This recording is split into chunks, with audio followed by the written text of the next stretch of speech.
Hello, Archie Dunlop here with Talking Astrology with Archie on Thursday, May the 1st, 2025. Venus is now in Aries. I think it moved into Aries yesterday for many of us. And, this is something I want to look at.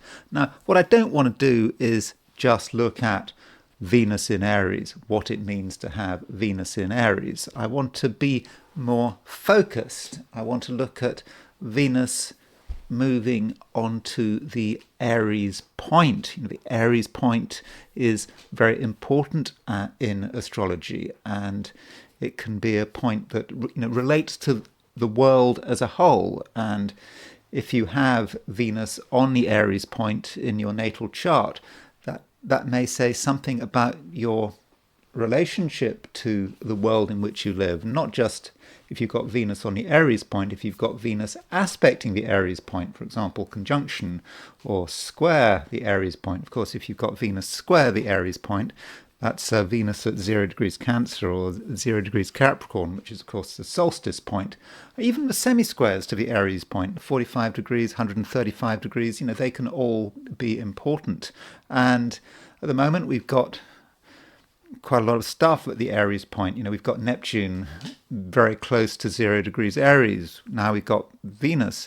In fact, the moon is moving into Cancer. So we've got quite a build-up around this point. In fact, Saturn isn't actually too far away. Sooner or later, Saturn will move into Aries. And so that's really what I want to look at in this video after I have considered the astrology and the I Ching for today, which is Thursday, May the 1st, 2025. By the way, if you enjoy this video, feel free to like it. And if you're not subscribed and you would like to subscribe, well, now's your opportunity. So let's now look at the positions of the planets for today, which is the first day of May. So here we have positions of the planets set for midday New York time on Thursday, May the 1st. And by the way, that on the top right, that is the planet Venus. It's not the moon, it is Venus. And that's just a reminder that I'm going to be talking about Venus and Venus on the Aries point. So you can see that today Venus is in Aries. It's at 0 degrees 32 of the sign, starting to make a conjunction to Neptune. That conjunction between Venus and Neptune is tomorrow. So it is a big change, Venus moving into Aries, and I've sort of already discussed this change. Is it a good change or is it a bad change? Venus does not work especially well in Aries because it's ruled by Mars, and also Venus in Aries is it's in its detriment, and so it is weakened by this movement out of Pisces into Aries, and also Venus is starting to make a conjunction to Neptune, and so Venus in Aries might be sort of very gung-ho. Let's do something. Let's take some action, and then it runs into Neptune. So as far as relationships are concerned, and other people also how they're concerned as well, in other people in general, there could be confusion, and it might be about inappropriate action or reaching the wrong conclusions. And additionally, we have got the moon now in Cancer.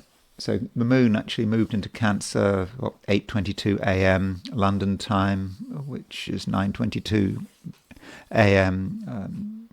in most of continental Europe, so, or at least continental Western Europe, France, Italy, Germany, for example. So moon moving into Cancer, that is a change. We have just lost a lot of water through Venus moving out of Pisces, and of course we also had Mercury moving out of Pisces quite recently. So there's not so much water around. We're now relying on that Saturn and North Node in Pisces, but now the moon is in Cancer, and so with the moon in a water sign, That does create a relatively emotional environment where people are able to tune into their feelings to some extent. And when you've got Moon in Cancer, it's all about, or often about, security and what is important, and making sure that we look after ourselves, because it's quite protective. The moon in Cancer, and the moon very early in the day is would be making a square to Saturn just before it moves into Cancer. But I think for most of us, that's not something to worry about, unless we're in Australia or New Zealand. But I'll talk about that in a moment. And the first aspect the moon makes when it moves into Cancer is a square to Venus, and I think that moon square Venus aspect is probably quite important. And the reason it's important, or at least the main reason it's important, is because it's very, very close to 0 degrees Aries. You've got a moon on the solstice point, and you're going to have Venus on the Aries point, and they're square to each other. And even though they're supposedly negative, passive planets, I actually think that moon square Venus could be quite dynamic, because it's on the Aries point and the solstice point, and so that might actually bring new things into play. We might be looking at the first day of May and thinking, well, actually something has changed. Things weren't quite the same as they used to be, and it's very much a new month. And this month will have new challenges. Some of those challenges I'll be talking about at the end of this video, when I talk about the Aries point in detail. So moon square Venus on a more mundane level is quite an emotional combination.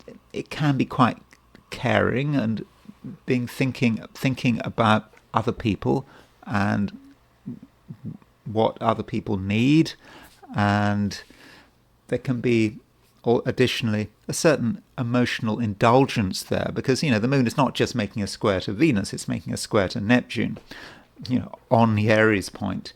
And so perhaps emotionally some of us could overreact or take something too seriously. One can overreact to many things. One can overreact to someone in trouble. We just think someone's in trouble and we just want to respond, and we do the first thing that comes to mind. And is that always going to be the right thing to do? Well, there is a possibility of overindulgence with moon square Venus, and it could be about financial carelessness. So we have to be a little careful there. And one other aspect we've got is a quintile between Mercury and Pluto. So there's Mercury, there's Pluto. Mercury and Pluto are 72 degrees apart. And you might think that a quintile is quite a minor aspect, but we shouldn't forget that Hitler's political career started with a Pluto quintile transit to his Mercury. Or was it a biquintile? It was one of the two. It would have been, I think it would have been a quintile. And so, that was when Hitler when he was working for the army as an agent of some kind, observing this extreme right-wing party, which became the Nazi Party, and he was an observer, and he heard something he didn't like, and he couldn't help himself. He got to his feet and just made a speech. It's not kind of what you're supposed to do if you're an agent of the army trying to keep a low profile, but he couldn't help himself, and that happened when transiting Pluto was quintile his Mercury. And as a result of that speech, people were impressed, and he started his political career, and the people from the party came up to him and said they wanted him to be part of the party, and so on. So don't underestimate the quintile. So as far as what what the Mercury-Pluto quintile is about. It is about our will and what we are trying to project. And so if we have an idea, and we could have ideas, a lot of us will be having ideas. If we have an idea, we have to think about how we are actually going to be able to present that idea. And Pluto is a planet that is really quite powerful and transformative, and we might feel that we just have to do something. It can't stay as a thought forever. In the end, it has to be projected. So some of us might feel, we have no choice. There is something that we absolutely have to say. I mean, I'm sorry, I don't want to make any comparisons with Hitler there. I was just using Hitler as an example. But, it may just be that there is something that actually has to be said. It's not enough just to have a thought. And where there is a will, that there is a way. So that's the broad picture set for New York at noon. So if we look at the view from Australasia at noon in Sydney. So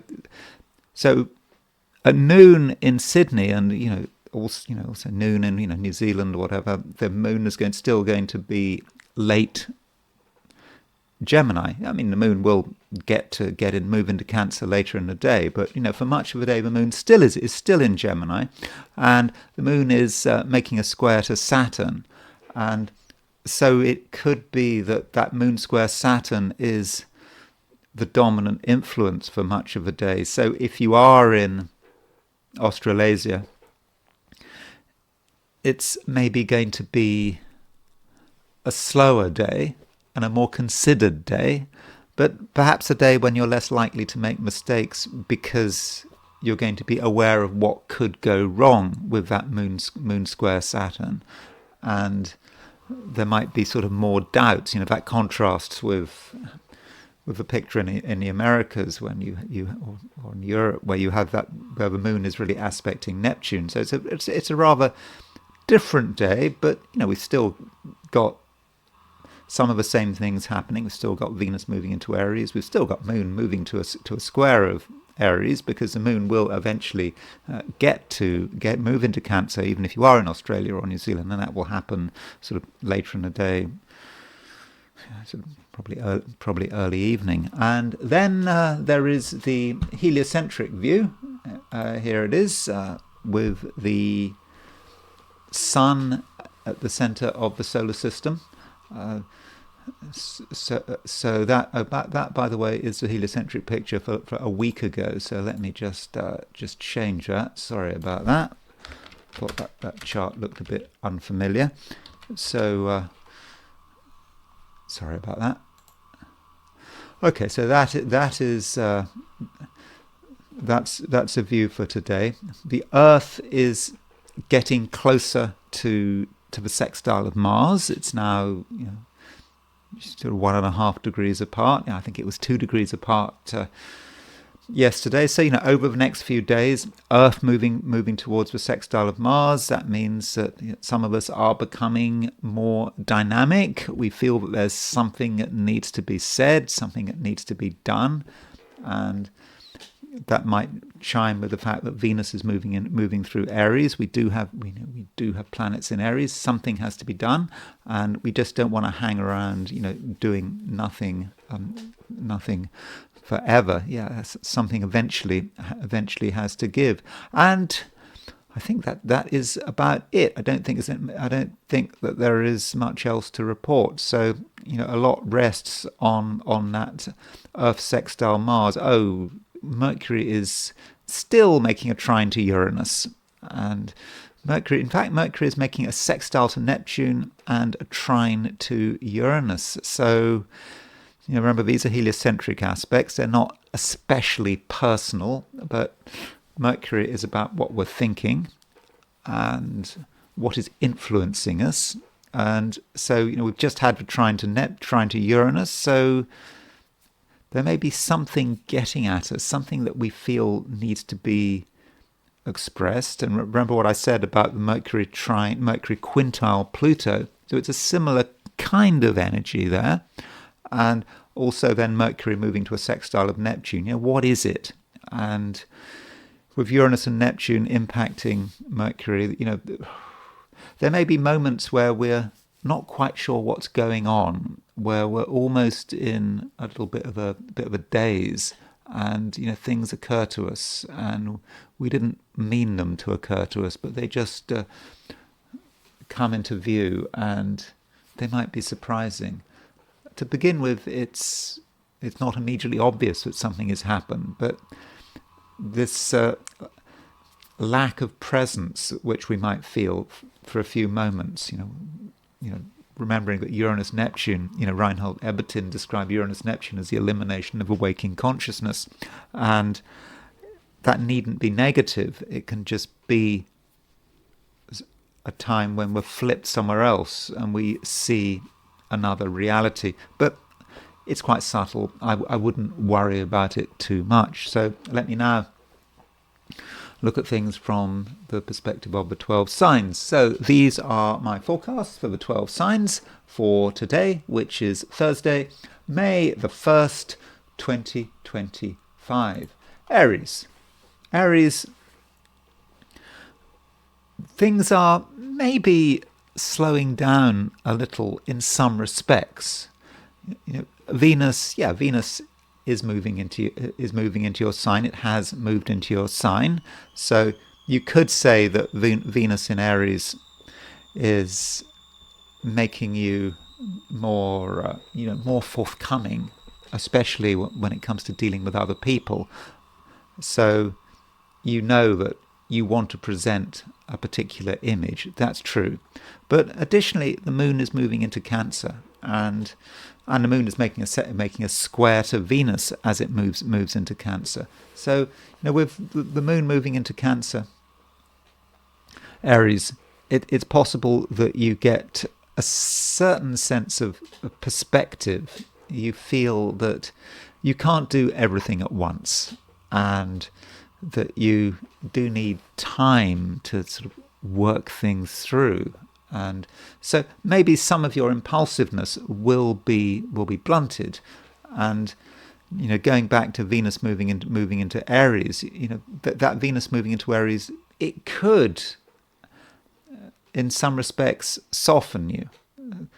Aries can have some rough edges, particularly if Aries is in a hurry, wants to make an impression. But with Venus moving into Aries, you may realize that you do need to take things a little bit slowly. You can have an impact. You absolutely get it. But do you always want to have an impact? And, Venus is making a conjunction to Neptune. And so with Venus conjunct Neptune in Aries, if you want to play games, usually Aries doesn't like playing games. When I say play games, trying to be someone you're not. You like to be absolutely direct. But there can be times when it can be a good idea to hide your true feelings and your intentions and somehow obscure who you are. And if that's something you want to do, then I think you can get away with it with Venus making that conjunction to Neptune. And so perhaps Aries, you don't have to be open and direct, and there may be times when indeed a disguise can be helpful. At the same time, your mind is continuing to really work overtime. Even if no one realizes what you're thinking, you are thinking, and you're having ideas all the time. And you can see how things could work out. At least you think you can see, and so your ideas are really starting to develop. And additionally, we have to remember that Mercury is making a quintile to Pluto. So if you've got ideas, then you have to think about how are you going to actually use these ideas? How are you going to articulate them?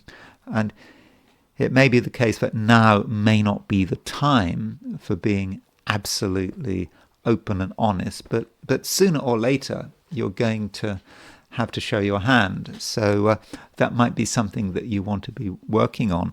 And going back to the area of relationships, Venus moving into Aries is important, and it does appear that there are some people who really like you, that they think you're great, they want to know you better, and you then have to think about what that means.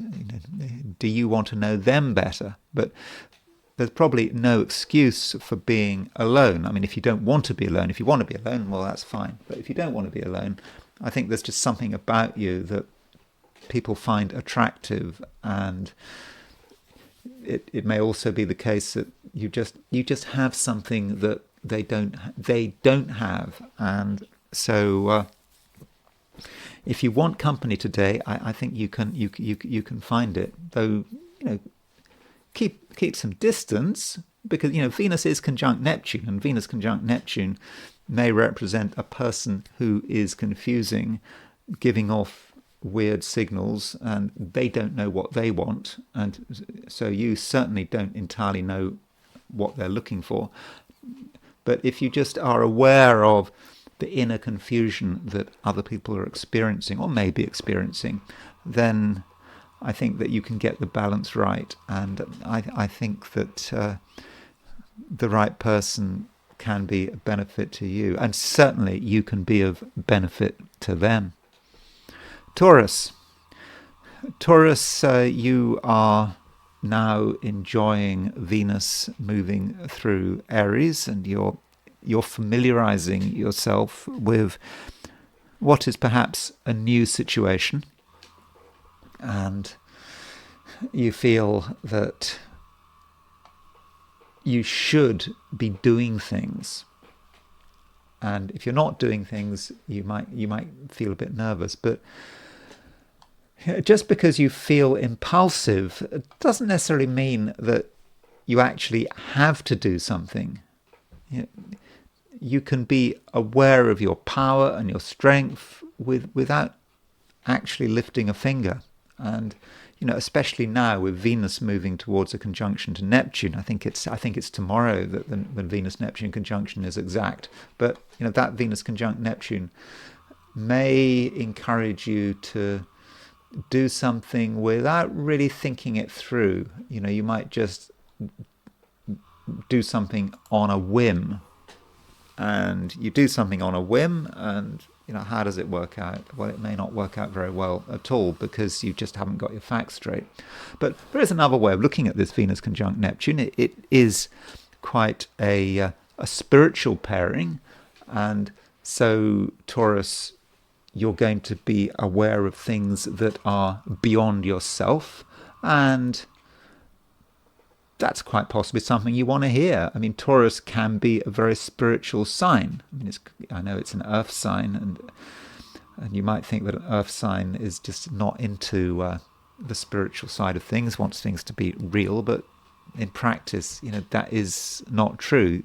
Taurians have a real connection with the earth and the spirituality of the earth, and this Venus conjunct Neptune does remind you that there is something else out there, and you can see it, you can feel it, and so try to work out what it is, but don't allow the spiritual and the material to confuse each other. You absolutely have to make a separation, and it is often the case, isn't it, that if you mix the material and the spiritual, it all gets messy. It's like when you go into astrology, or I don't know, it could be a tarot card reading, or the I Ching, and you go in being obsessed about money, as one sometimes does.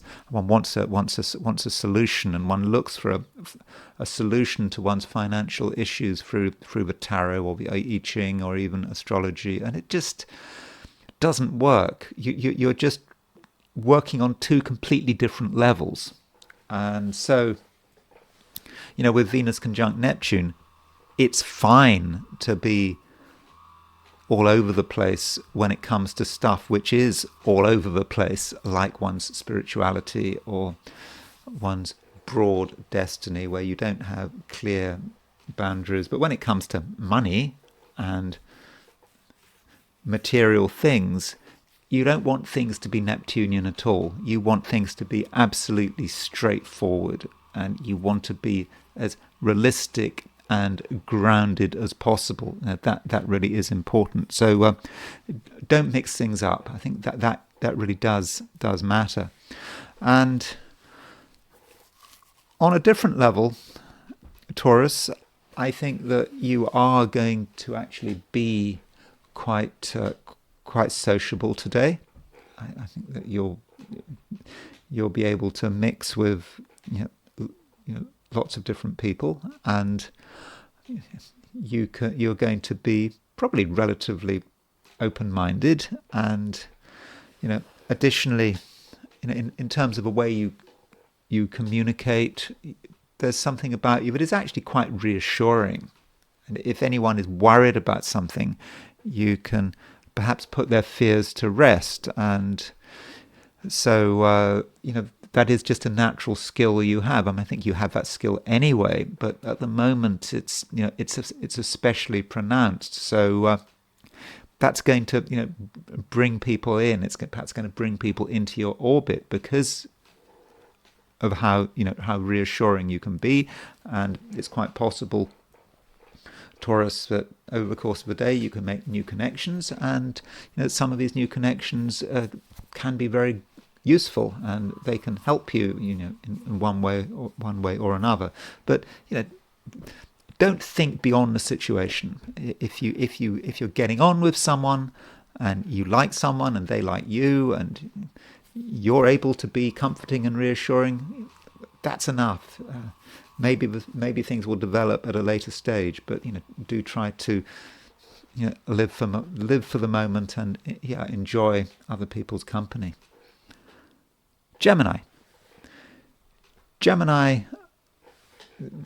we have the moon moving into Cancer. The moon is now out of your sign. Okay, well, it won't be out of your sign if you're in Australia or New Zealand. So maybe a slightly different picture. If you are in Australia and New Zealand, then okay, today might be quite focused. You may feel that there's absolutely stuff you have to do, and that may be the main thing, and there could be quite a career emphasis, again, if you're in Australasia. But outside Australasia, with the moon moving into Cancer, it's slightly different. You will have set things up for yourself, or you should have set things up for yourself, and now you need to create some anchoring with moon in Cancer. Okay, you've had ideas, that's great, but now what? And so with moon in Cancer, Gemini, you just may feel that it's just time to make sure that everything is able to persist. It's great being able to start something, but can you see it through? And that might be part of the challenge you're trying to face, or you're having to face.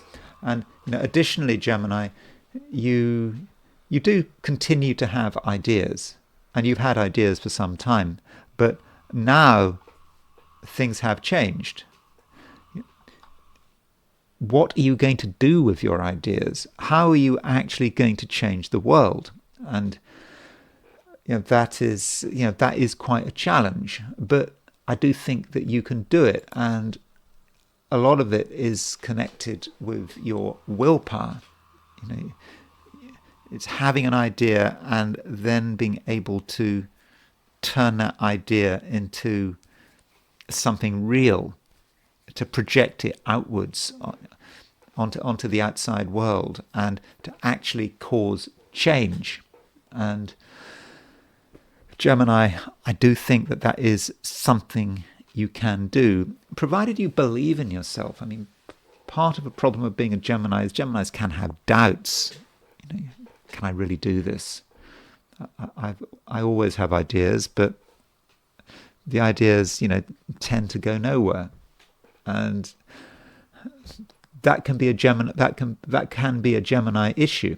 But right now you just might get the moment. You get the moment to say what's on your mind, and because of that, people are prepared to listen to you, and so Gemini, it's possible that you can use that opportunity when you get that chance. So Gemini, it's important that you hold on to your inner vision and your optimism, and you don't regard it as being crazy or ill-informed.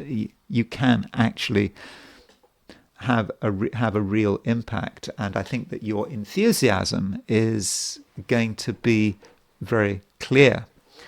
And just don't forget that everything has to be real. That's perhaps your real goal, to make things real, to bring things absolutely down to earth. And so if you can do that, then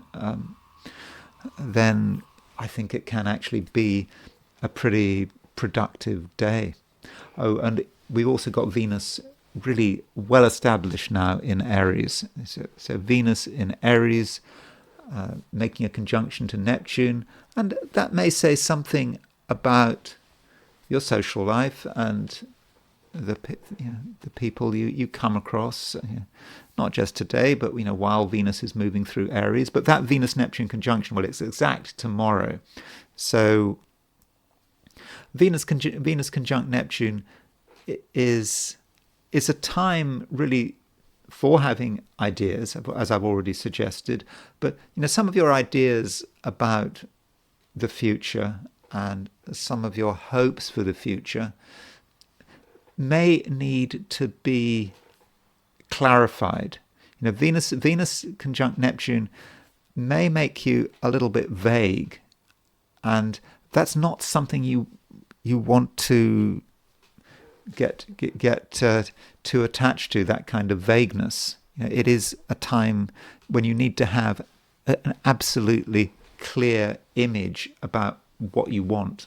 And there's just that possibility with Venus conjunct Neptune, particularly if you spend a lot of time with other people, that your intensity might be diluted.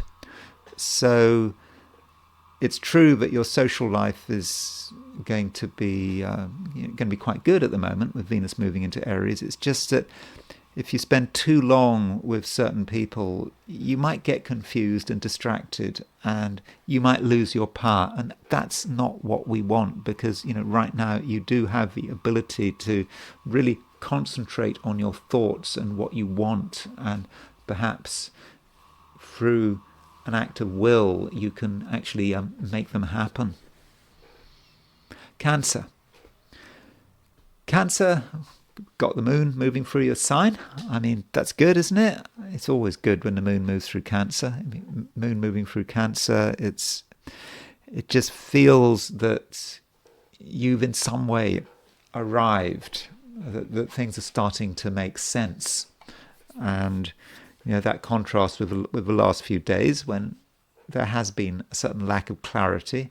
You've perhaps felt you had to distance yourself from many of the things going on around you. It was all a bit much. Though, having said that, if you were in your own space doing things your way, the last few days should have been great. But now the moon is in Cancer, you can probably be braver and and more assertive, and you have a clearer idea about who you are and what you want, and you'll find that it's just easier to sort of impose your presence, and you can impose your presence without any real drama, without having to be particularly assertive or aggressive. And the moon, when it moves into Cancer, it straight away it makes a square to Venus, and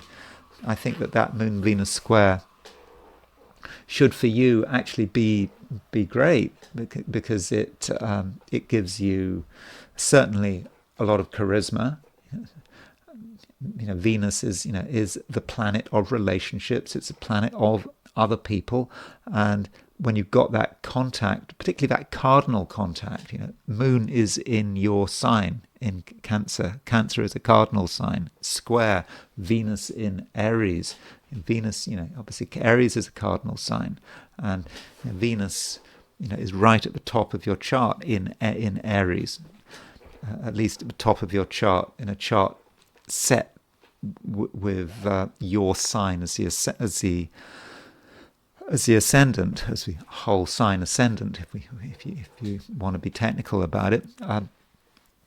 So with that moon square Venus, you really are able to make an impression, and it may even be helped by the fact that Venus is conjunct Neptune. I mean, traditionally Venus and Neptune is quite a confusing influence, but it may be that the confusion works in your favour. You perhaps have the possibility of actually understanding any confusion that is around, and if other people don't know what they're doing, you know what's going on, and that gives you an advantage. And so you can really present yourself in a very effective way, and people are going to find you reassuring. And also think about how you are projecting yourself, and I think that you can project yourself as an interesting and attractive person, and people will take notice of you, and you can make things happen your way, without much of a fuss, because people need someone like you around at the moment. And what other people don't understand, I think you do understand. You certainly understand it all on an emotional level. So it does look like being a pretty good day, a day when you can be yourself, when you can be bolder and braver, and you should be getting quite a lot of favourable attention. Leo,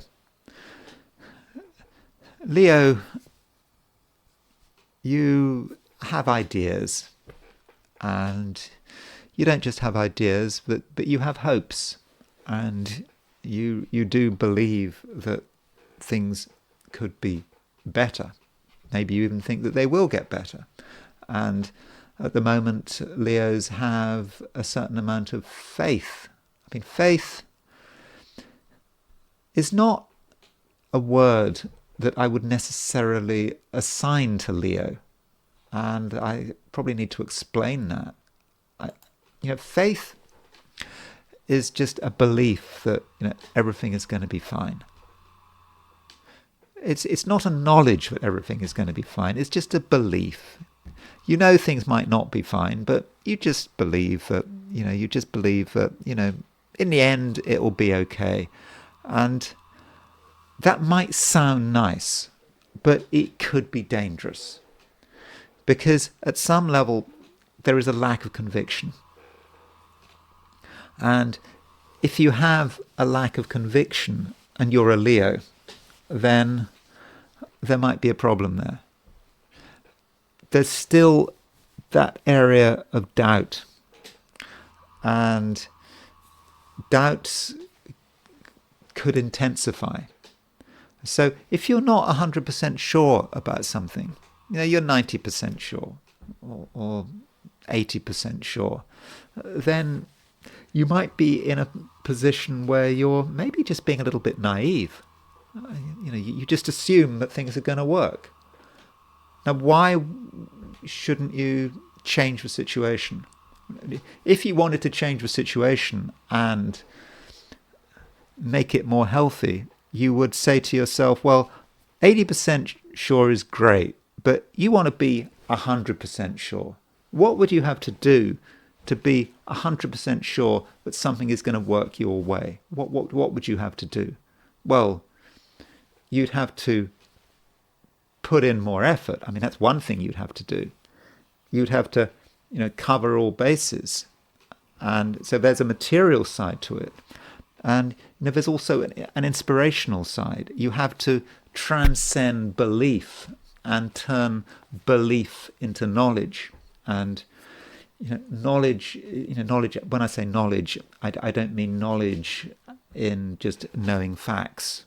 It's just knowing that it's going to work out, not out of naivety, but because you've put in the effort, because you can see how everything works. So Leo, it may feel that you're halfway there. I mean, faith is halfway there, but it's not all the way there. And, I understand that faith is seen as being something great, some essential part of the Christian experience, for example. But I just think that you need to, take it a little bit further and move yourself to a situation of just knowing that it's all going to work out. So what do you need to do? What do you need to do to fill that gap? And it might be quite a private process. It doesn't really need anyone else's help. In fact, other people are quite possibly going to be, worse than useless. They won't be very encouraging, and they won't give you the right signals. And other people could be particularly a problem if you're in Australia or New Zealand, because if you're in Australia or New Zealand, you've got the moon making a square to Saturn. But even if you're not in Australia or New Zealand, I do think that other people are not going to be helpful. And it's better if you really work things out on your own, in your own way, and because other people can sap your conviction. They may cast doubt. And additionally, they may encourage you to think things that are not possible. So if you can spend time alone today, or not alone in a withdrawn state, more just alone with your inspiration and your ideas, and working on how to really make something real, and turning belief into conviction. Virgo, you have quite a strong belief in yourself. A lot of people today have a belief in themselves, or should have a belief in themselves. And I think that today this is something that you can really build on.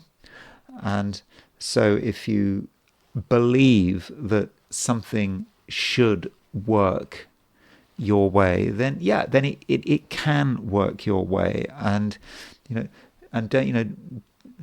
don't worry about being a little bit over-optimistic. Sometimes you have to be over-optimistic, especially if you're a Virgo. Well, you shouldn't be over anything, but you need to have a certain level of optimism, particularly now, in order to get anything done. And possibly the main aspect today, if you're a Virgo, is a quintile between Mercury and Jupiter. So Mercury and Pluto. Mercury and Pluto are 72 degrees apart, and of course Mercury is your sign. And so, Mercury, when it's quintile Pluto, there is the issue of power and how you assert yourself, and what you need to do to make the world pay attention to you. And it might start with ideas, and that might link back to the optimism I was talking about, a belief that things can really work out. You start with that position, and then you have these ideas, and then you've got to project them outwards, and you've got to, through perhaps sheer willpower, have an impact. And don't look at the world around you and think, oh, this world cannot be changed. Of course it can be changed, and you are the person who is able to change it. So you don't have to be satisfied with things just the way they are. Absolutely not. You perhaps just need to paint a picture or write a few sentences of how you'd like things to be, and that's the way it can be with this Mercury quintile Pluto. And additionally, I think that your ability to interact with people and to have an influence on them is going to be quite strong, and you'll know what to say, you'll know how to behave, and you'll come over as being quite a sympathetic person. And indeed, when you want to be, you can be a little overindulgent, or appear to be overindulgent on an emotional level, showing yourself to be emotional and maybe even a little bit overly emotional. Now, you don't want to take that too far, but sometimes a bit of emotion, even some excessive emotion, can have an impact, provided you're in control of it. And it may be that you can be ever so slightly manipulative with your emotions, making something bigger than it actually is, and then people take note of you, and that gives you a further opportunity to assert yourself and to turn your inner ideas into outer practice. So Virgo, there's probably quite a lot of work to do, and you shouldn't be satisfied with second best, and you shouldn't feel that you're stuck, or that nothing can be changed, and because things can change, and the person that can change things is you. Libra, Venus is now well and truly in Aries, and it's making a conjunction to Neptune. Now, that Neptune conjunction is tomorrow, but it's pretty much there now. And so you have to be aware of that Venus conjunct Neptune. And with that Venus conjunct Neptune, there is some possibility that you get confused. And you might be confused by other people. So if you spend time with other people today, then you have to be careful. It's not that it's a bad thing to spend time with others. In fact, it can be a very good thing. I think that there's something about you that's quite charming and attractive, and so that's something you need to build on. But you don't want to get caught. You could get caught by another person's fantasies, or even another person's lies. There is a little bit of lying going on today. Who's telling the lies? I mean, it could be you. I mean, you might get caught up in your own lies, but I don't think so. I think you might get caught up in another person's lies. They may not even be deliberate lies, just someone thinking something that they don't necessarily have any grounds for thinking. They just may have got their facts wrong. So, Libra, it's important that you don't take anyone at face value. And in terms of your own beliefs, perhaps you shouldn't even take them at face value. So if you find yourself really believing something, thinking that something is possible, or even that something is true, then maybe you should you should check your facts. But it's not a day that should be wasted. I think that today is going to be a good day. It's going to be a day when you should have no problems, projecting yourself, and deep down you want things to happen. You have ambitions, and it's important that you value these ambitions and you work on them. I don't think you're going to be absolutely sure what you want to do, absolutely sure, but you're moving in that direction, and ideas are starting to develop, and also you can start to make real progress if you're working, for example, or something connected with business, or just how you're projecting yourself on society. You seem to be going in the right direction. You seem to know what you're doing, and it's just important that you're not distracted. You can be distracted a little. It's always nice to be distracted sometimes, but you just might be distracted by something that is really completely irrelevant, and it may be what someone else is saying or suggesting.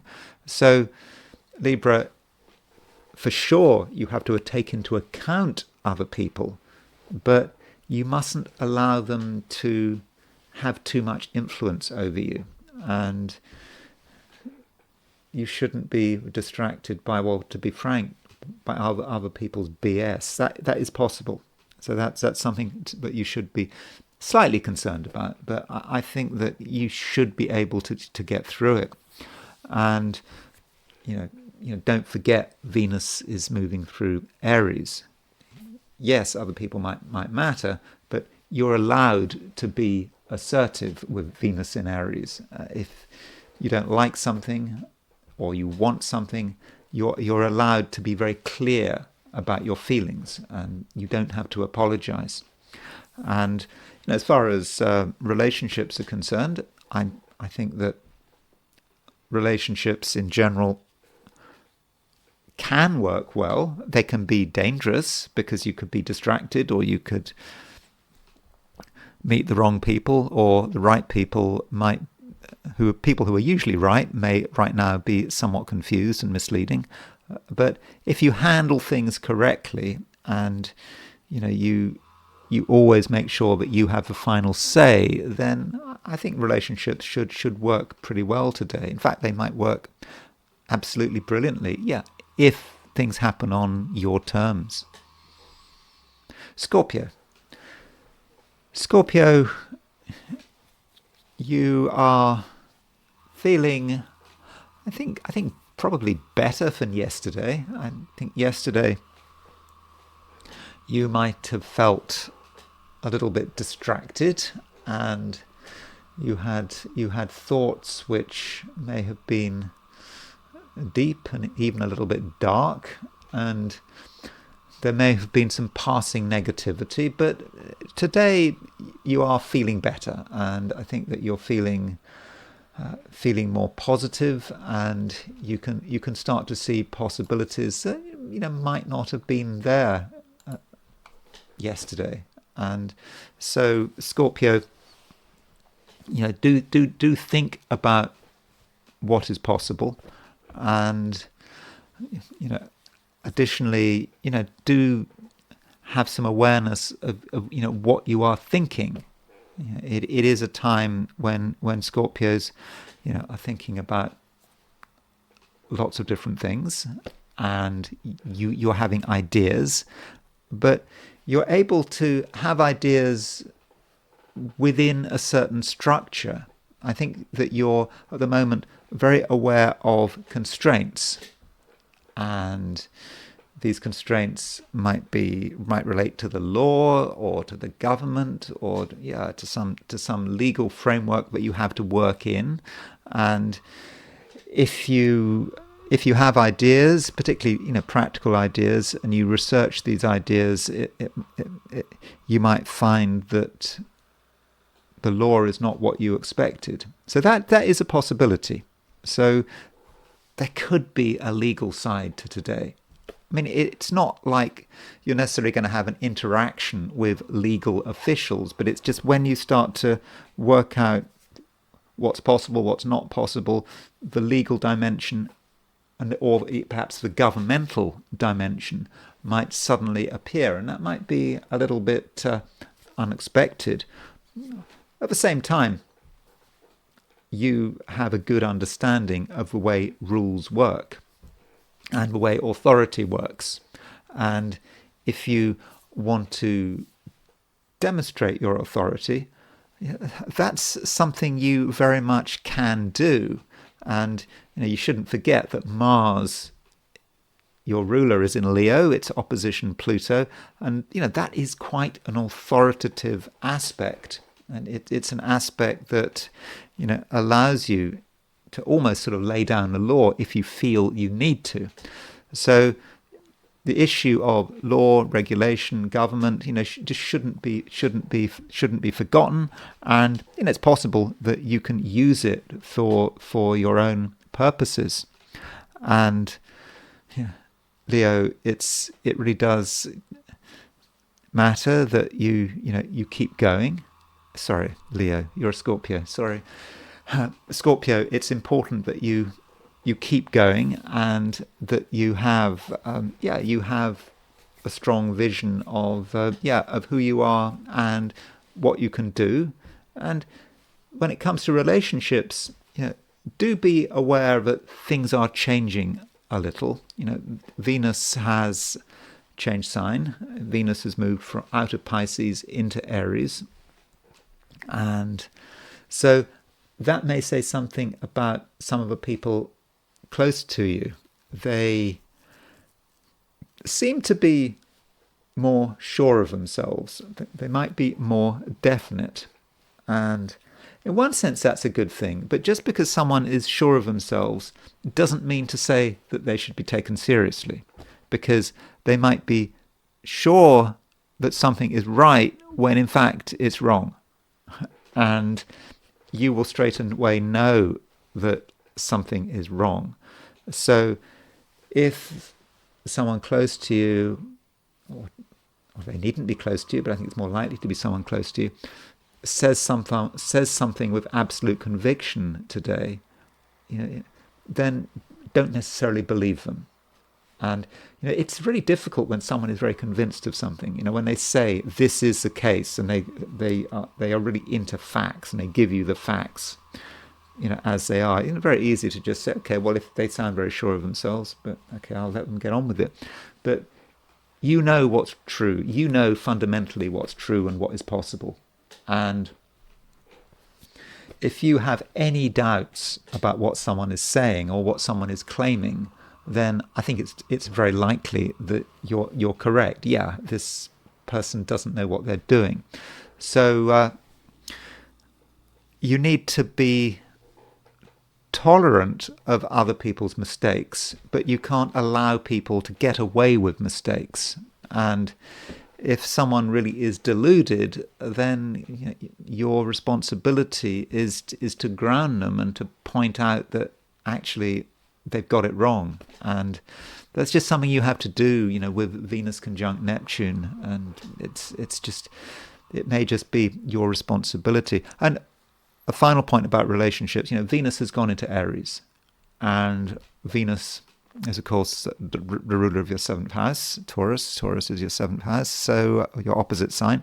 And the ruler of Venus is Mars, and Mars is you. So you could say, with Venus moving into Aries, that as far as the many relationships around you are concerned, you do actually have more control.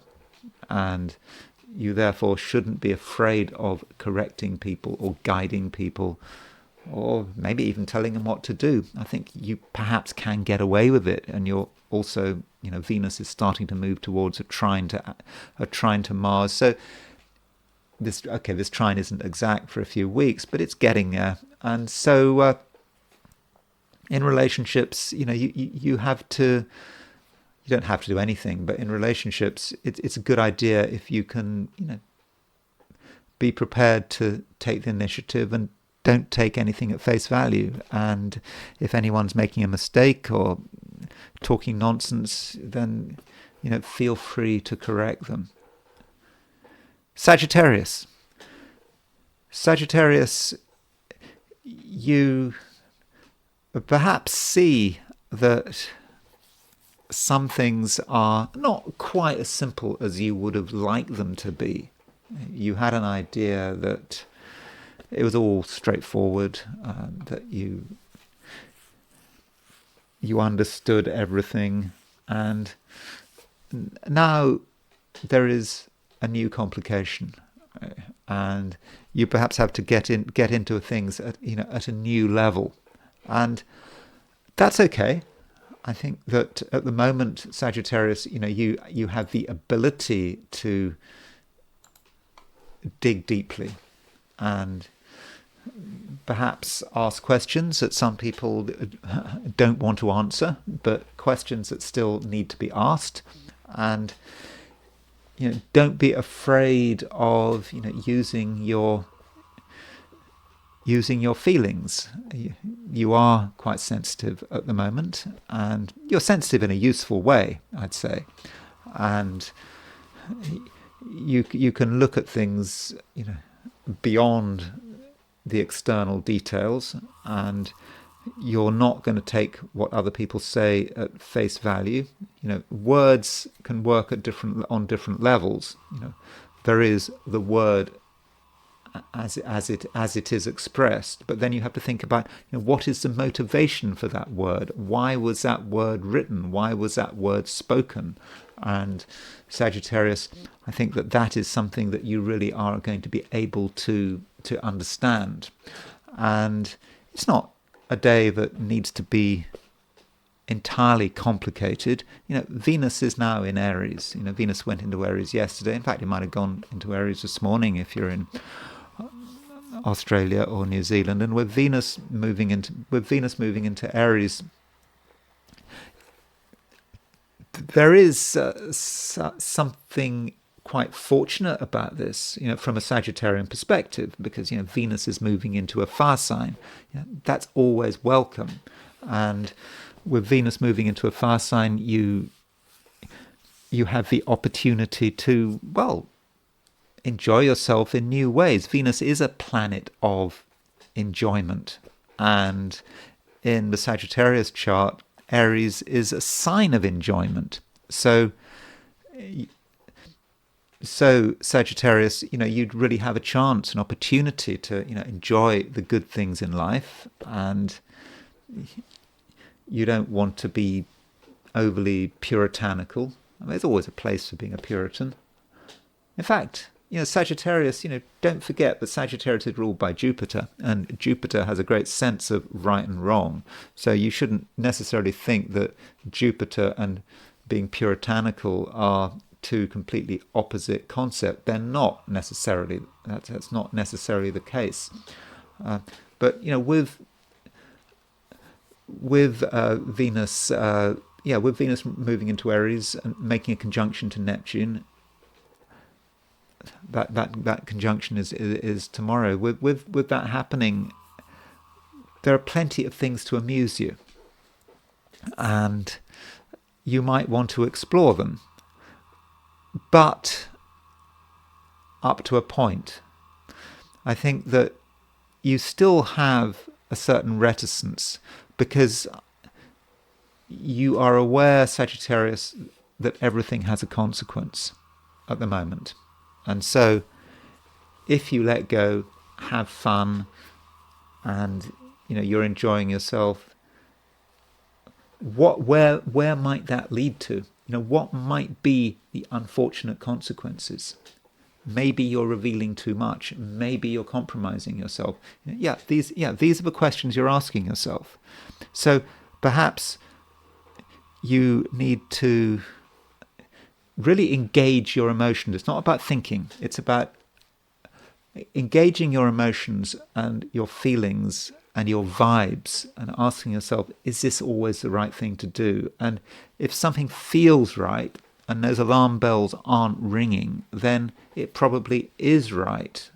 and allow yourself to be suspicious. I mean, not paranoid suspicious, but a little bit of suspicion can actually be quite fortunate.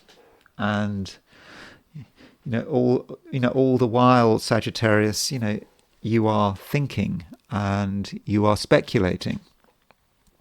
And and today, like yesterday, it is a time when you have the potential for getting some really great ideas, and so that's something that you can perhaps benefit from. But don't push things too far. Remember, Mars is starting to make a semi-square to Jupiter. It's getting close.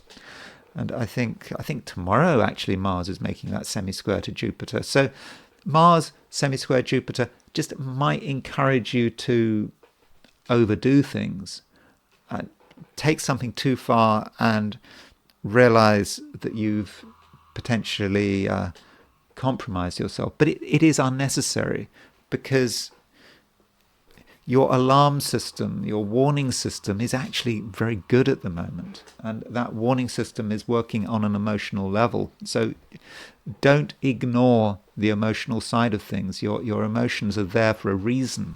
They are there to protect you from making mistakes, protect you from moving into dangerous territory. Capricorn, I think that you need to make a decision about what kind of day you want to have, and make that decision as early as possible, because there are a lot of distractions and a lot of things, a lot of people vying for your attention, and it would be easy to give into it all, and you might sort of end up having no time for yourself. You know what matters. Particularly now, you have a very fundamental knowledge of what you should be doing, and that is very important to you. But that doesn't mean to say that you're not vulnerable to these kind of distractions. So you might find that certain people, perhaps these people might be strongly placed, may be in a position to get you to change your plans and to do things that you don't, strictly speaking, want to do, but you kind of have to do it as a matter of obligation or imagined obligation.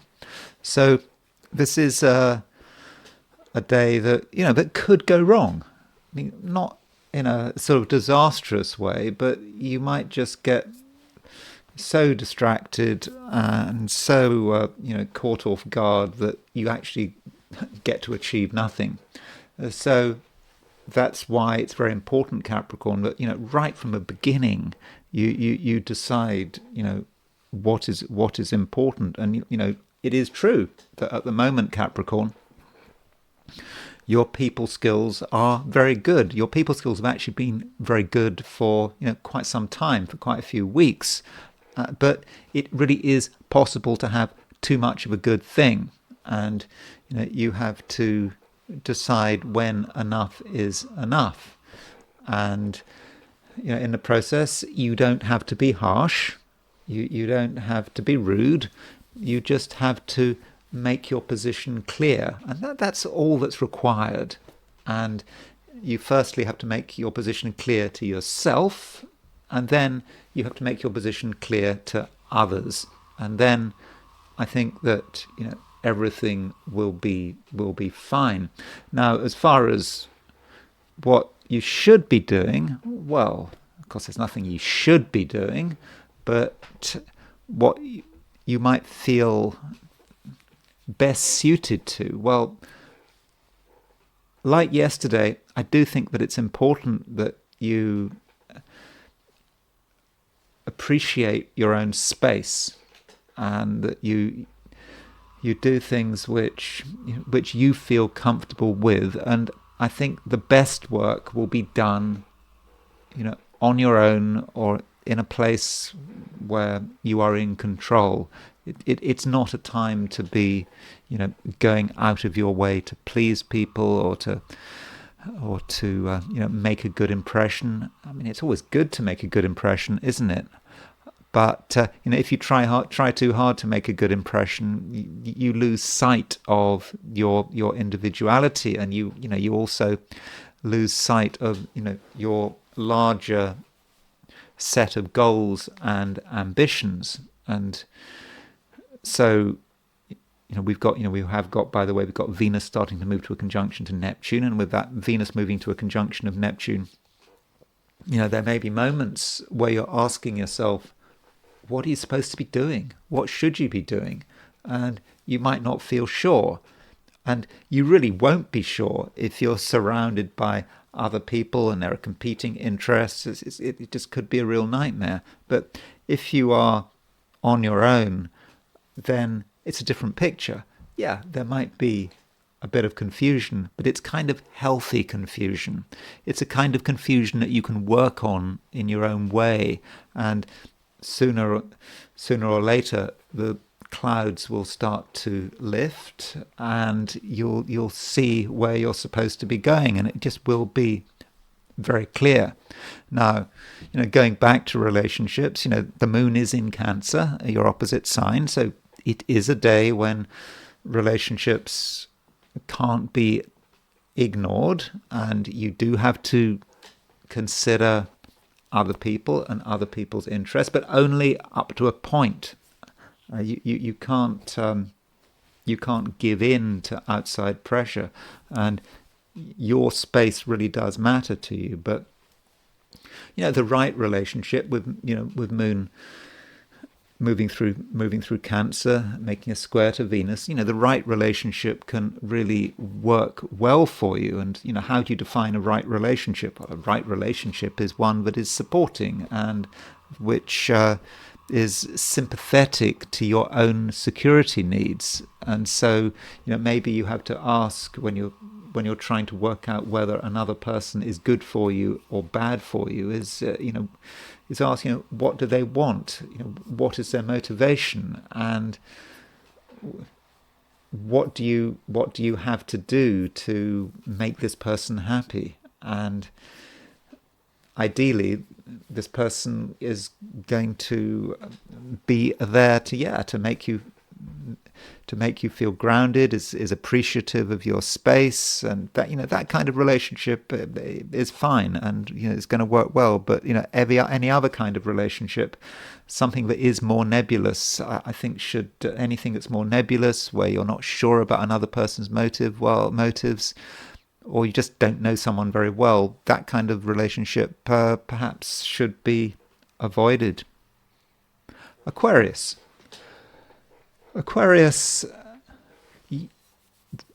there may be things which are not quite right. I don't mean that in a terrible sense. They're just not working as well as they should be. And because of that, you may have to address the issue and work out what needs to be done. It might not be what you want to be doing, but I think it's something that would be useful, and now you have a chance. And so if you're not 100% happy with anything, then that's fine. You can do something about it, and don't worry about saying things that sound stupid. Now, you might have a question, and it seems to be a silly question, and it might seem to show up your own lack of knowledge. But don't be ashamed about it. If you ask a question about something that seems obvious, but you're not 100% sure about it, you'll get an answer. And when you get the facts, you're just going to feel so much better.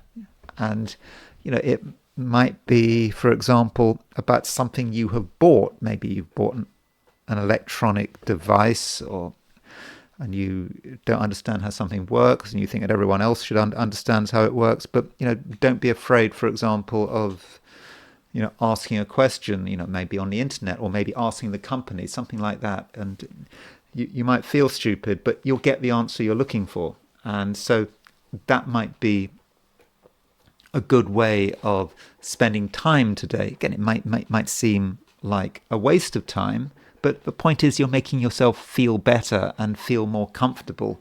And all these little things that you don't quite understand are irritating you, they can slowly be sorted out. And if something is wrong, and I think where things are going wrong, you can start to really make changes and just make yourself feel better. And you shouldn't be looking today for anything dramatic. I don't think it is a dramatic day. Maybe it's a dramatic day for other people, but I don't think for you. And your main task is just to make sure that you feel good about yourself, and that might link to health. I mean, there's no harm in taking action to make yourself feel better and feel healthier. There is a square between Moon and Venus, and that Moon square Venus can be a little bit overindulgent, and so it's possible that you do too much of something in a non-strenuous kind of way. Maybe it's eating too much of something, drinking too much of something, just overindulging ever so slightly, and that might not be great. Not disastrous, but it might not be the greatest thing for your health. But indulgence can take many forms. Indulgence can be about talking too much. It's all very well to get in contact with people. That is a good thing, as I've suggested. Particularly if you've got a problem, if you've got a question, it's always great to get in contact with people to get an answer to that question. But if you take things too far and you find yourself talking to someone too much, then when the conversation is over, you just might be aware of how much time has been wasted, and that's not something you want to happen. So overall, Aquarius, it's just a day for being in control, and any action you take, its purpose should be to not just stay in control, but also to feel more comfortable about yourself and to know that you've understood everything, and particularly the small details. And this understanding might have a technical nature. Pisces, we have the moon moving into Cancer, and moon moving into Cancer, well, that's always good if you're a Pisces, moon moving into Cancer, because when the moon moves into Cancer, the moon is moving into a water sign. It's moving into a sign that Pisces feels very comfortable with, and so moon in Cancer allows you to perhaps enjoy yourself in a gentle way. There's nothing that has to be done, and if you are going to enjoy yourself, don't push it too far.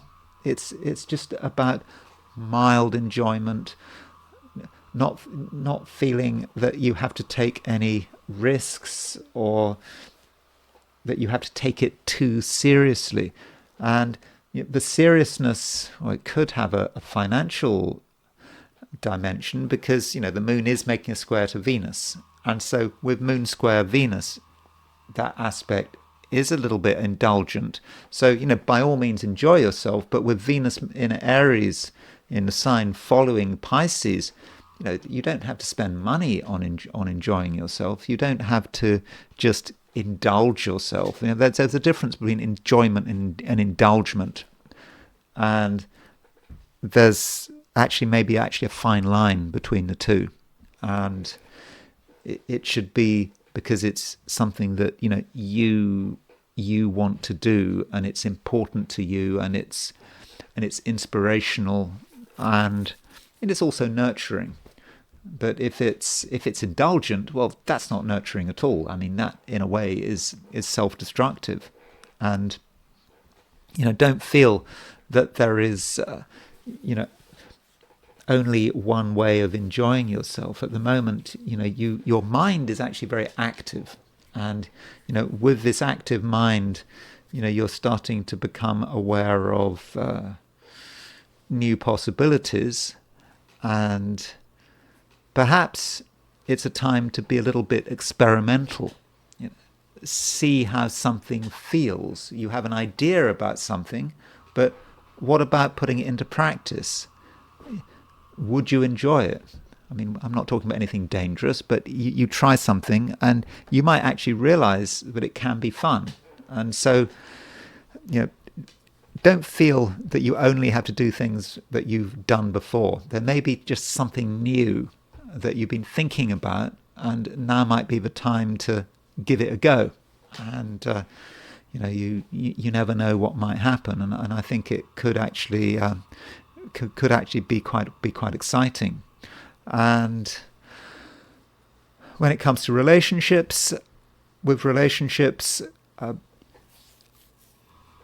it can be a good day for relationships, particularly if you're hanging out with the right people. And certain people are very inspired and they have great ideas. I mean, you have great ideas, and you should be looking for other people who have great ideas.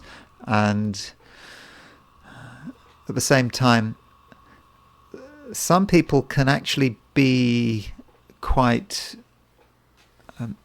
charismatic and even a little bit manipulative. I know manipulative as a word has negative connotations, but it needn't be negative. I mean, that's what people do. People manipulate all the time. And if you can understand another person's manipulation and understand what it's all about, then you're able to make a judgment. And it's just when someone is being manipulative and you don't know why they're being manipulative, or even if you don't know they're being manipulative, well, that is a problem. But if the manipulation is above board and is clear, then that might not be such a bad thing, because if you understand what someone wants and what someone is trying to achieve, then you're in a better position to make a decision about it, whether or not this is a situation you want to continue with. And now I want to look at today from the viewpoint of the I Ching. So I asked the question, what is Thursday going to be like for those watching the I Ching section of this video? And the first hexagram I got was hexagram number 28, which is preponderance of the great, and it has no moving lines. Now, preponderance of the great, I think, and correct me if I'm wrong, you may disagree with me, but I think that you could argue that preponderance of the great is the I Ching equivalent of the death card in the tarot. And there are reasons for this. Preponderance of the great, you could say symbolically, looks like a coffin. And you have these unbroken lines in the middle, and you've got these sort of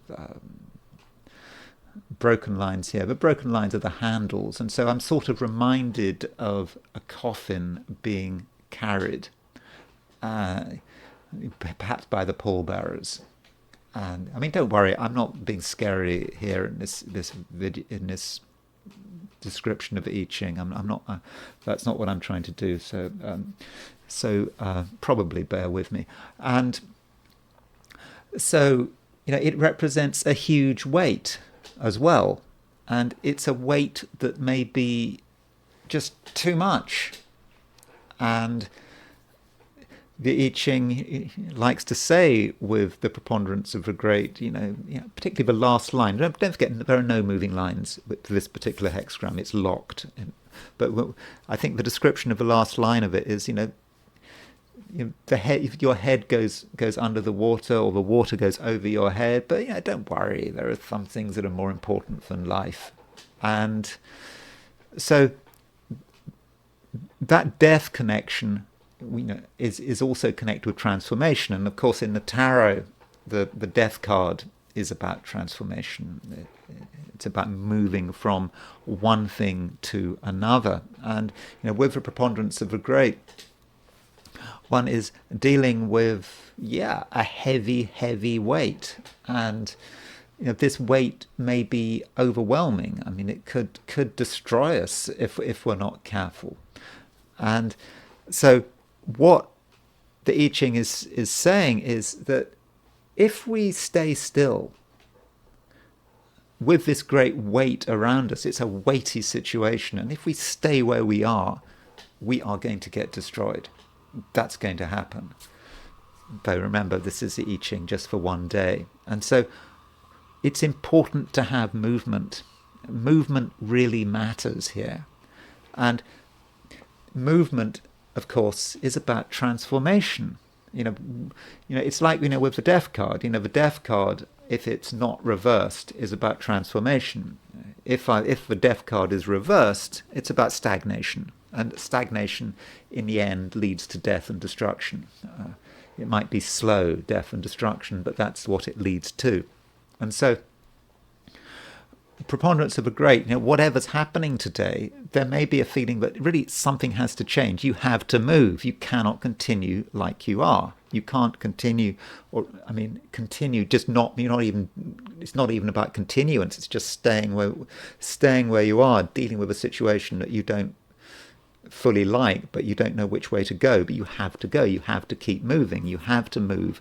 You have to make the transformation. And of course, as soon as you make the transformation, you of course move to a new situation and new life, and you start to get growth and development, all over again. And that's how I think the hexagram may be working. Now, there is a nuclear hexagram. Now, if we take off the top and the bottom lines, the nuclear hexagram is of course the creative, which is about the beginning of something, a really powerful energy. It is the dragon, and you can hardly define it. You can't really define it. It's just pure creative energy, the spark.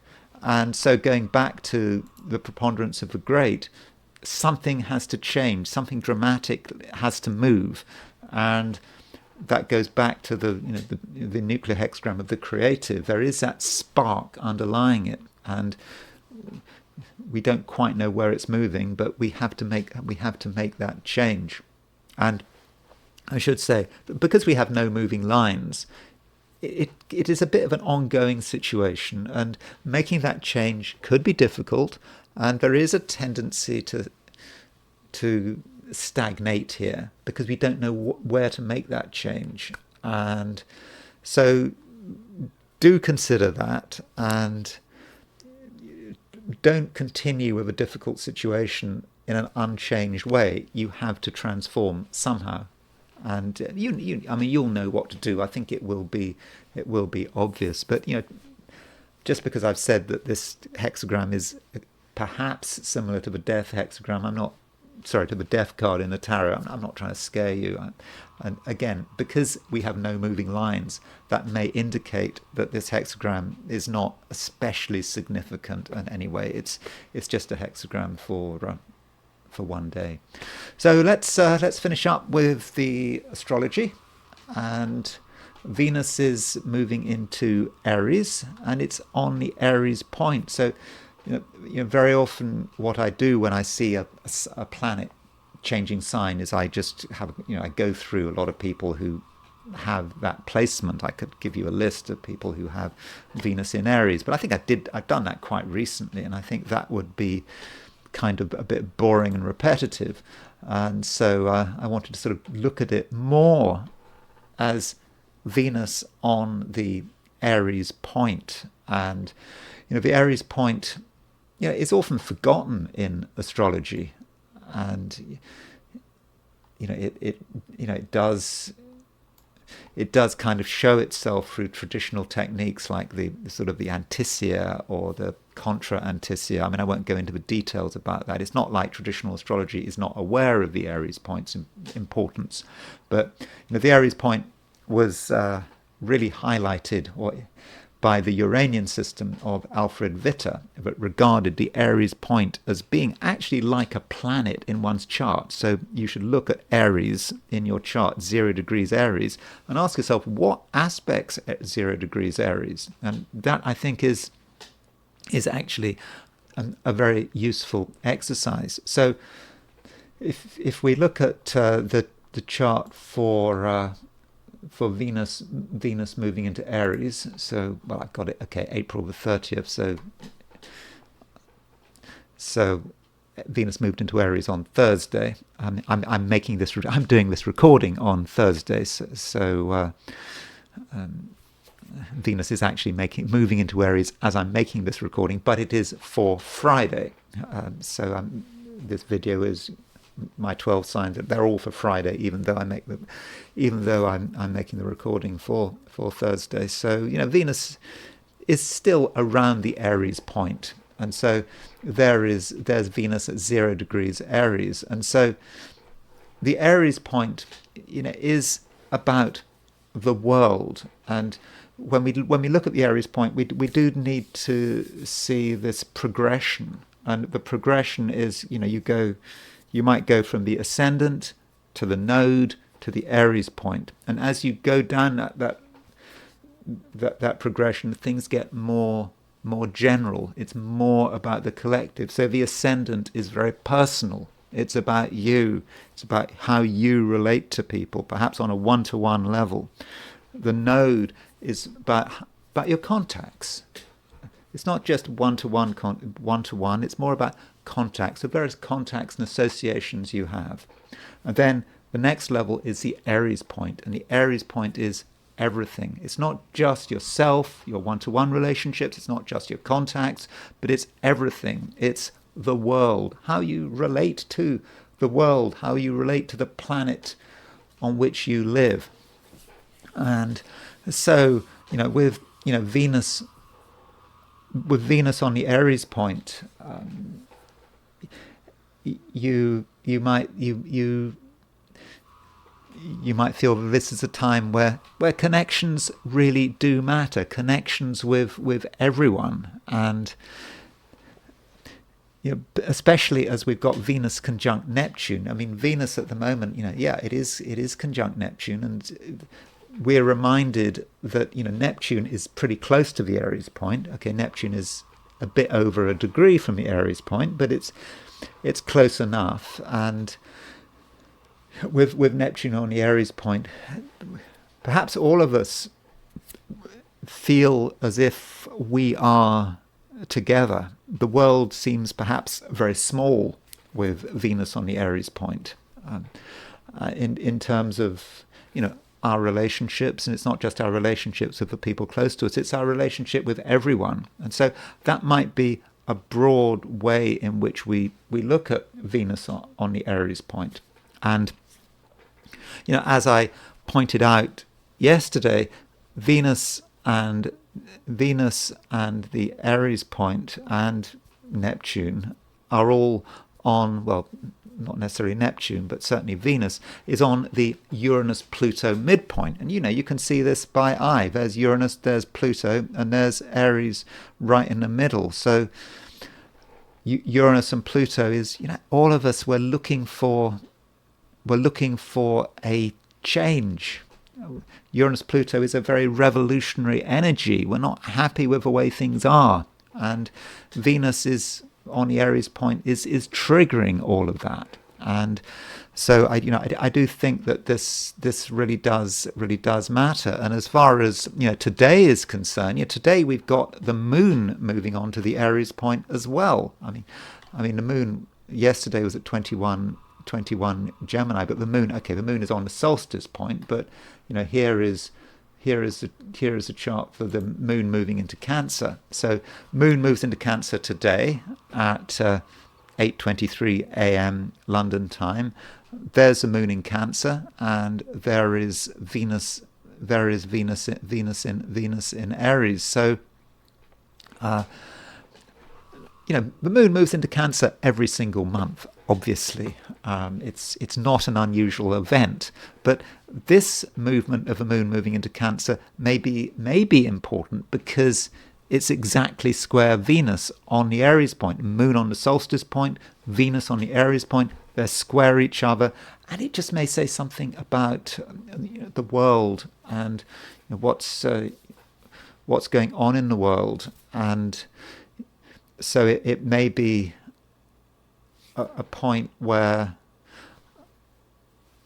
things get exaggerated and things get blown out of proportion. So that is a possible way of reading it, especially as Neptune is here. This really emphasizes now that Neptune in Aries is happening, and I think that if you look at what's happening around us, we're getting a real insight now into what it means for Neptune to be in Aries. And May the 1st today, if you're in the UK, today there are elections, not a general election, but we have local elections, plus there is the Runcorn by-election. So what happens is if a member of Parliament dies or decides to resign, in the case of Runcorn by-election, the former member of Parliament, he hit someone, and it was on film, and as a result, his position as Member of Parliament became untenable, and so he resigned, and so they had to have a by-election to choose another Member of Parliament. And this by-election is I think the 16th strongest Labour seat. Remember, Labour is a governing party in the UK, and so Nigel Farage's Reform Party, there's a good chance that they're going to take this seat. I've not done any astrological predictions or forecasts about this seat. I think the betting odds are suggesting that Reform are going to take it. But it's just kind of interesting that with these elections, it's not just a by-election. There are some council elections, there are some mayoral elections, and so it's going to be a good gauge of how unpopular the governing Labour Party is, how little progress the opposition Conservative Party is, and it might be a real suggestion that the Reform Party of Nigel Farage are really surging. And so with these elections, it is happening with the moon at 0 degrees Cancer and Venus at 0 degrees Aries. And this all links perhaps with the horoscope of Keir Starmer's regime, when Keir Starmer became Prime Minister. So here is a chart of the Starmer regime when Starmer became Prime Minister. And he became Prime Minister when the ascendant was very, very early Libra. So what's happening is he's already had Neptune about to cross the descendant. Okay, 148. It's not quite there yet, but Neptune is now pretty much on the descendant.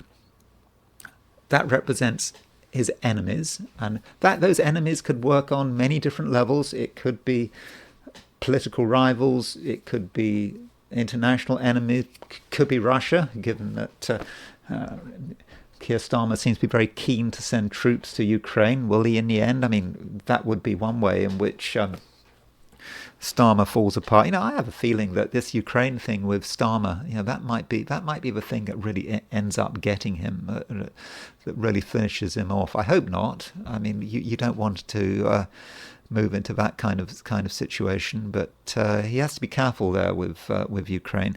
And so Venus is making the conjunction to Neptune on his descendant, on the descendant of when he became Prime Minister. And this is a time when you've got local elections, when you've got the Runcorn by-election. And of course, I think at the end of the month, at the end of May, Saturn will cross his descendant as well. So I think this is one area in which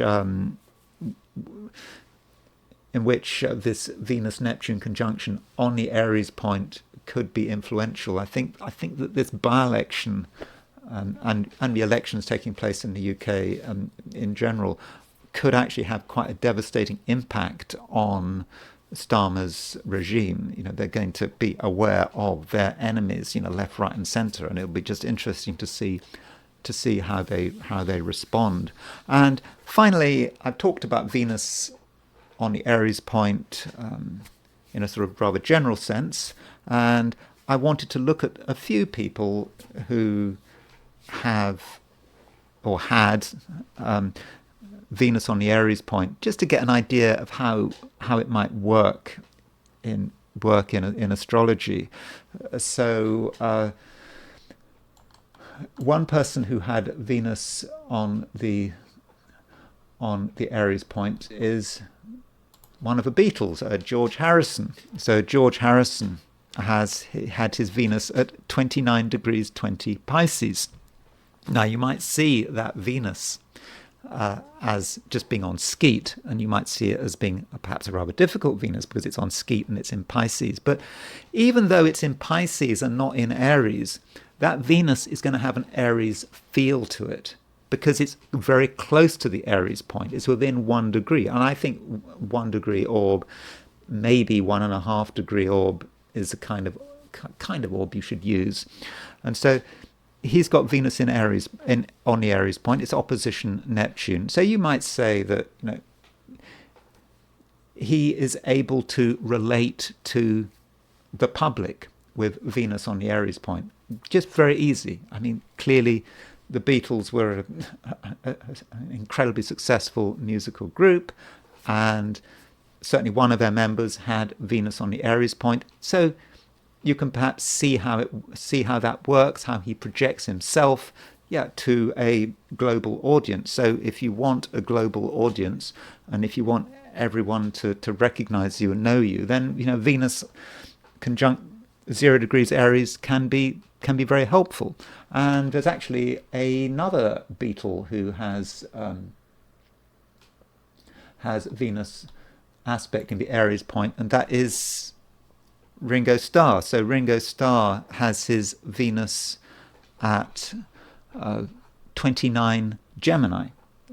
So his Venus would have been exactly square George Harrison's Venus. So Venus at 29 Gemini is very, very close to 0 degrees Cancer. So, he has Venus on the solstice point. And of course, the solstice point is square the Aries point. So I would have said that, that is an example of something, working pretty well. And Ringo Starr, again, he's able to project himself to a global audience. So this is perhaps a positive manifestation of Venus. Now, Venus is a planet connected with femininity, and even if one is born a man, one can maybe project this femininity to a global audience. And the Israeli singer Dana International was originally born a man but transitioned, also known I think as Sharon Cohen. And so Dana International won the Eurovision Song Contest in I think in the late 90s, 1998. And she was a big star at the time, and her Venus is at 0 degrees Aries. And it's kind of interesting that Dana International called herself Dana International. And you could say that Dana International is pure Venus in Aries. And look at that Venus in Aries. Venus in Aries conjunct the North Node on the Aries point. And international, that's what the Aries point is all about. It is international, it is global, it is about the world at large. And okay, people might not have heard of her now, but again, in the late 1990s when she won the Eurovision Song Contest, everyone had heard of her. And so I think that Dana International is a perfect example of Venus on the Aries point. And Venus on the Aries point, though, it doesn't always work, quite so well. Although, even if you're quite serious, you may be able to benefit from it. I mean, look at, for example, Richard Dawkins. So Richard Dawkins, we don't hear so much about Richard Dawkins, do we? But he is the the academic who is sort of evolutionary biologist, I think, who is an adamant atheist, and a really famous atheist. That was his big thing, and that's how he one of the reasons he got so much attention. I think, didn't he write that book, The God Delusion? And so Richard Dawkins, who is he has his Venus at 29 Pisces. So that Venus, in fact, is pretty. It's quite close to a conjunction of his south node. So you could say Venus conjunct the Aries point is just helping him with his public profile. And I think that, wasn't he a professor of, I can't remember the precise title, but it's all about giving science to the public, and that was part of his role. And so that, again, that's very much Venus in Aries. So Venus is just a general planet of how you relate. When it's on the Aries point, you can just relate to a wider audience. And another person who has their Venus fairly close to the Aries point is Stalin. Now there are different ways of looking at Stalin. Okay, he was a tyrant. A lot of people died because of Stalin. But he was popular in the Soviet Union. I mean, honestly, he was. When he died, people were crying. I don't think they were crying just because they had to. I think they really were really upset when Stalin died. When people were, arrested during the purges, I think very often, they didn't blame Stalin. Firstly, they didn't think it was Stalin. It was someone else. It must have been a mistake. So Stalin, whatever you think of him, was popular in the Soviet Union. I mean, popular enough to be in control of that country for several decades. So his Venus, Venus at 28, I think 2847. It's more probably, but I don't have a time of birth. Probably more than a degree from the solstice point, but it's close enough to the solstice point to be having an influence. And there may be a darker side to Venus on the Aries point or on the solstice point, and it might just be about enduring fame or even enduring infamy. Now, someone who's got or had Venus on the solstice point was Mara Hindley. So Mara Hindley was, obviously if you're in the UK, you'll know who she is, but Mara Hindley was given a life sentence for murdering children. She and Ian Brady, in the sort of mid-60s, they murdered quite a few children, and she was generally considered to be an absolute hate figure. I mean, if she'd done that crime a year earlier, or she'd been sentenced a year earlier, or a couple of years earlier, she would have been hanged. So she just missed the death penalty.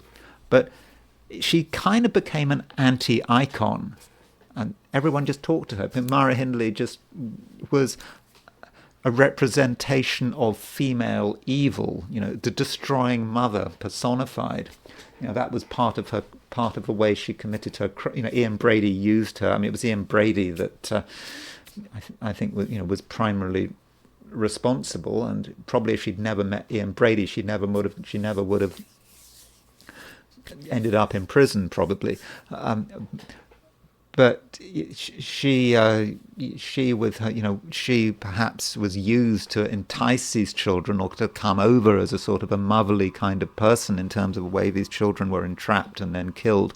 And so So that's Venus. Also, she's got the moon in Cancer, the moon at 29:33 Cancer. So that's the dark side of Cancer. But I think maybe her infamy may have been fueled by the fact that she had Venus on the solstice point. And yeah, she really became an anti-icon.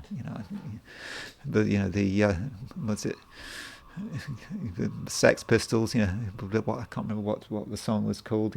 God Save Mara Hindley. Even I can't remember the lyric, but anyway. So she was, in terms of popular culture, she became a major figure, and I think that Venus on the solstice point did have some kind of role there. So those are a few thoughts about Venus and Venus on the Aries point. I would have liked to have given more examples, and of course not just the Aries point; it's on the solstice point. But do look at the Aries point in your chart and look at the aspects. Look at the conjunctions, the squares, the oppositions, and the semi-squares and the sesquiquadrates. Not necessarily the trines and the sextiles. Look at hard aspects to the Aries point in your chart and see what planets are making those aspects. It may not be Venus, it may be something else, and ask yourself, does that work? Anyway, that's all I've got to say for today. Thank you very much for watching. If you did enjoy this video, I'd be very grateful if you were to like it. If you're not subscribed, I'd be very grateful if you were to subscribe. If you want to buy me a coffee, there's a link in the description, and I will talk to you again tomorrow.